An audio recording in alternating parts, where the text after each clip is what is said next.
네, 정부가 광주 아파트 붕괴 사고를 일으킨 HDC 현대산업개발에 가장 엄중한 처분을 내려줄 것을 서울시에 요청했습니다. 네, 정부가 등록 말소 처분을 요구했다는 분석이 나오고 있는 가운데 중대한 부실 시공 사고의 경우 정부가 직접 처분하는 방안을 추진하기로 했습니다. 취재 기자 연결해 자세한 내용 알아보겠습니다. 조태현 기자. 네, 조태현입니다. 네, 정부가 이번 사고의 책임자에게 엄중한 처분을 내려달라 이렇게 요청한 거죠? 네, 이 사고는 먼저 말씀드리면 지난 1월에 광주광역시 화정동에 있는 아파트 신축 공사 현장에서 발생했습니다.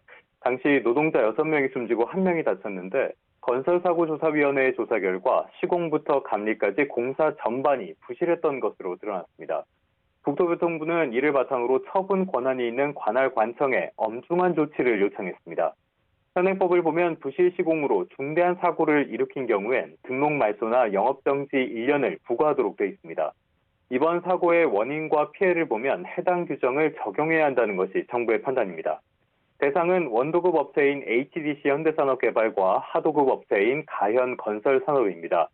또 부실 감리로 사고를 예방하지 못한 건축가 사무소 광장에도 영업정지 1년 조치를 요청했습니다. 해당 지방자치단체에서도 강도 높은 처벌이 필요하다는 데 공감하는 만큼 HDC 현대산업개발의 경우 최소한 영업정지 1년 처분이 유력하다는 전망이 나옵니다. 정부는 이들에 대한 형사처벌도 이루어지도록 경찰에 고발한다는 방침입니다. 네, 반복되는 부실 시공을 차단하는 방안도 내놨다고요? 네, 현재 중대 부실 시공 사고의 경우 처분 권한을 지방자치단체가 갖고 있습니다. 일반적으로 지자체는 재판 결과까지 보고 난 뒤에 처분하다 보니까 시간이 오래 걸린다는 게 정부의 판단입니다.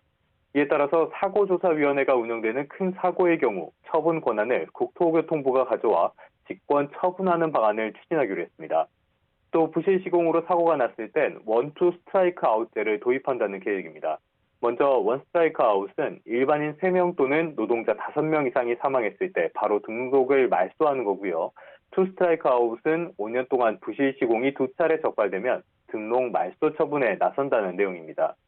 아울러 부실 시공으로 사망사고가 발생했을 땐 손해배상 책임을 최대 3배까지 확대하고 공공공사에도 참여하지 못하도록 할 예정입니다. 정부는 법률을 고쳐야 하는 사안의 경우 다음 달까지 개정안을 발의하고 이런 절차를 거치지 않아도 되는 개정안은 상반기 안에 시행한다는 계획입니다. 지금까지 경제부에서 YTN 조태현입니다.